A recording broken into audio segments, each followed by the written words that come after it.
Hi ರೀ ಎಲ್ಲರಿಗೂ ನಮಸ್ಕಾರ. ಎಲ್ಲರೂ ಹೆಂಗದ್ರಿ, ಆರಾಮದ್ರಿ? ನಾವೀಗ ಫೋನ್ ತೊಗೊಳಕಂತೇಳಿ ಫೋನ್ ಅಂಗಡಿಗೆ ಬಂದು ನೋಡ್ರಿ. ಯಾಕಂತಂದ್ರೆ ಮೊನ್ನೆ ತೊಗೊಂಡ್ರು ಮತ್ತೆ ಯಾಕೆ ಫೋನ್ ತೊಗೊಳ್ತಾರ ಅಂತ ಅನ್ಕೋಬೋದ್ರಿ ನೀವು. ನಂದು ಡಾಟಾದ್ದು ಒಂದು ಸ್ವಲ್ಪ ಸಮಸ್ಯೆ ಆಗೈತೆ ರೀ. ಹಿಂಗಾಗಿ ವಿಡಿಯೋಗಳು ಜಲ್ದಿ ಅಪ್ಲೋಡ್ ಆಗವಲ್ಲು. 4G ಇತ್ತು, 5G ಈಗ ಫಸ್ಟ್ 4G ಇತ್ತು, ಈಗ 5G ಅಂತೇಳಿ ಅದನ್ನ ತೊಗೊಳತ್ತೀವಿ ರೀ. ಡಾಟಾ ಜಾಸ್ತಿ ಬರ್ಬೇಕಂತೇಳಿ ಅದಕ್ಕೆ ನಿಮ್ಮ ಜೋಡಿ ಶೇರ್ ಮಾಡ್ಕೋಬೇಕಂತ ಅನ್ನಿಸ್ರಿ.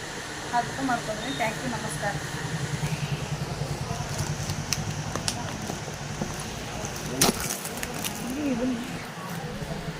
ಈಗ ನಿಮ್ಮ ಮುಂದೆ ಓಪನ್ ಮಾಡ್ಕೋ ಸಾಕು ನೋಡ್ರಿ.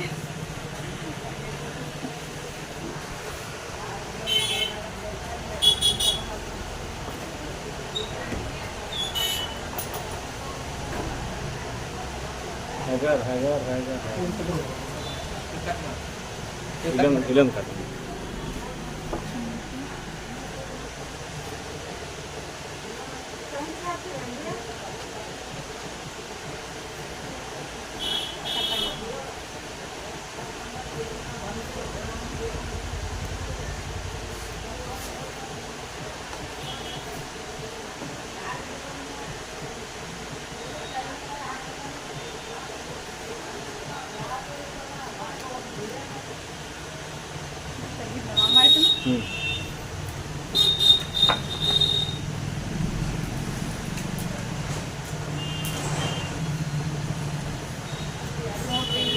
ಫೋನ ನಿಮ್ಮೆಲ್ಲರಿಗೂ ಇಷ್ಟ ಆಗೈತೆ ಅನ್ಕೋತೇನೆ ರೀ. ಇಷ್ಟ ಆದರೆ ಲೈಕ್ ಮಾಡಿ, ಕಮೆಂಟ್ ಮಾಡಿರಿ. ಹೊಸದಾಗಿ ನೋಡ್ರಿ ಸಬ್ಸ್ಕ್ರೈಬ್ ಮಾಡ್ಕೊಂಡು ಸಪೋರ್ಟ್ ಮಾಡಿ. Thank you.